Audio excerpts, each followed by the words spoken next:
কুড়িগ্রামে ৩৮ এতিম শিশুর জন্য বিশেষ সহায়তা কর্মসূচি অনুষ্ঠিত হয়েছে।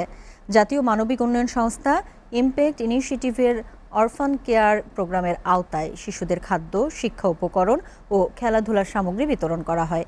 সকালে কাঁঠালবাড়ি দ্বিমুখী উচ্চ বিদ্যালয় মাঠে আয়োজিত অনুষ্ঠানে শিশুরা স্বতঃস্ফূর্তভাবে অংশগ্রহণ করে।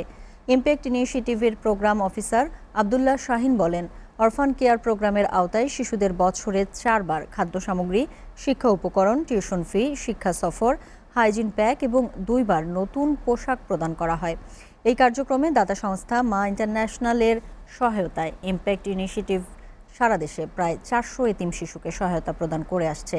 এ সময় উপস্থিত ছিলেন ইমপ্যাক্ট ইনিশিয়েটিভের programme officer Abdullah Shahin, officer Sajid Al Ahad, রংপুরের বিভাগীয় কোঅর্ডিনেটর শামীম রায়হান।